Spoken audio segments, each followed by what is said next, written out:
Any brother? Yes, brother.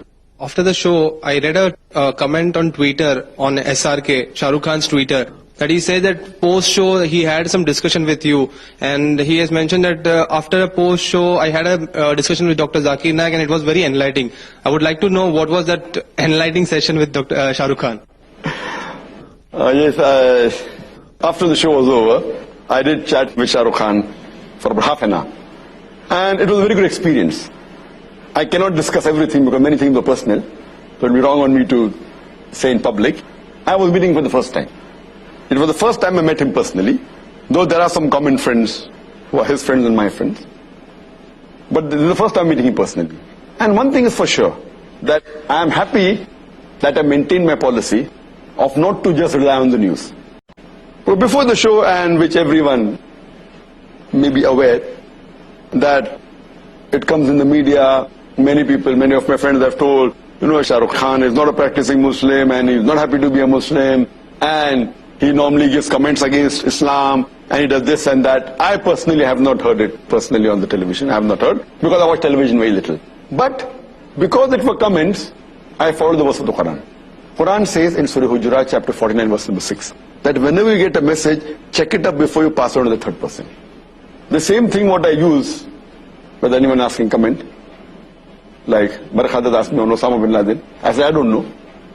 Same thing, even though hearing negative comments of Shah Rukh Khan, I always said Allah Alam. But what I heard him saying on the show, I'm not talking in the chat after the show, what I heard him on the show, I felt, irrespective whether he's practicing or not, but his answers were far better than most of the Muslims on the show. Not counting, of course, Maulana Mahmood Madni, he's a close friend of mine. MashaAllah, he's a practicing Muslim. But leaving aside him, what answers he gave, compared to all the other Muslims on the show, his answers were more correct. And he rightly agreed, saying that, you know, that though he does film acting and singing and dancing, he says it is haram. That was good of him.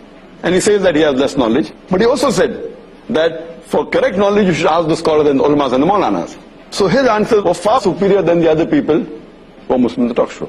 And after the show, one comment I'd like to make, that while discussing on the issue of Muslim identity, he asked me, Dr. Zakir Naik, he said, Dr. Zakir Sahab, what is your view? How important is it to keep a beard and wear the cap? So giving an analogy, that it wasn't a talk show, there was no Barakhadat, so I could explain to Brother Shah Rukh Khan more easily and, you know, without any interruption. So I told him that when you appear for an examination, there are some questions which have 1 mark, some questions have 10 marks, some questions have 20 marks. The Muslim identity, wearing the cap and the beard, though it's not of utmost importance, but it is important, it may carry maybe 1 mark.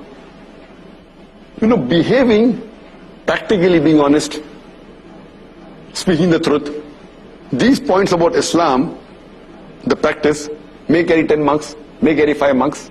So, though keeping a beard is not the most important, you can miss the 1 marks and concentrate on the 10 marks and 5 marks and 20 marks. But if someone wants to score distinction, he will try and even get this 1 mark. For example, when we appeared for the medical examination, we tried even to get that half mark, because we want to score above 90. So when you want to score above 90, this is very important. Beard is important and cap is important. It's a part of the sunnah. But if someone doesn't keep a beard, you cannot say that he's not a Muslim. You cannot say he's not a Muslim, doesn't sport a beard or doesn't wear a cap. But, oh, you have given a very good analogy. So you like the example, that it is important, but may carry 1 mark, 2 marks. The more important is the amal. The other things about being honest, about offering salah, not doing shirk. This is of more importance. And as I mentioned even in my answer to the talk show, that if a person does not keep a beard, it doesn't come in the 70 major sins. You know, there is a scholar by the name of Imam al-Dhahabi, and he has listed the 70 major sins in Islam. First being the shirk, then being murder, going down the line. But the beard doesn't appear. That does not mean it's not a sin. Some scholars say that it is a sunnah, mustahab, that's encouraging. Some scholars say that it is fard to keep a beard. But whatever it is, no one puts it in the major sin. Either it's a minor sin or it's a very important sunnah.